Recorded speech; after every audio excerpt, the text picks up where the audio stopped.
I'd wanted to deal with the question of the criticisms that have come from some quarters in the country criticizing the ANC because it is discussing the obstacles with the government. And people are saying this is selling out.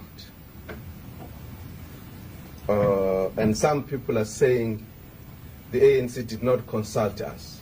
Organizations. I'm not talking about our own people. I'm talking about people who are not our own, who have never consulted with us or wanted to consult with us on any other issue. Certainly they see the need for us to consult them. Now, I think, comrades, this is an important area, and it will come back to the questions raised.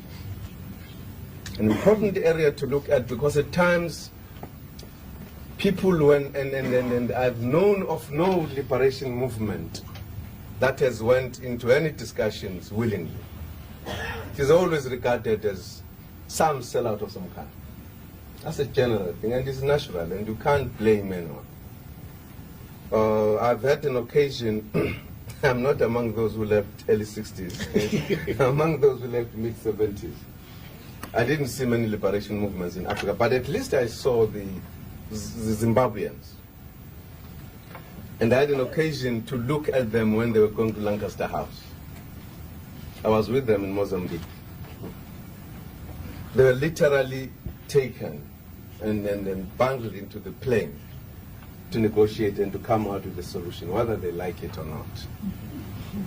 There was a famous meeting where the presidents of the frontline states called two leaders of the Patriotic Front, Nkomo and Mugabe.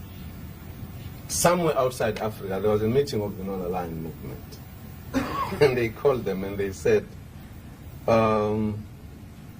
brothers, we have decided that the issue of Rhodesia must be negotiated, and you have to go to the talks. And there were three presidents of the states in the region, and they said, if you don't want to go, then please don't fight from our countries. Pack your bags and fight from your own country, if you don't come back with the solution. And that president was speaking, and he looked to his colleagues and said, am I expressing our decision? The other one said, yes. And he looked at the second one, am I expressing our decision? The other one said, yes. So they were actually forced, unprepared, to the Lancaster. And they were complaining as they were going there, up to the last moment, in fact. And nobody could complain in Zimbabwe that the armed struggle was not on. If you remember, I'm sure many of us were grown up already. They were talking about liberated zones. So you couldn't say it was because of the shortage of the armed struggle in Zimbabwe. It was very much there.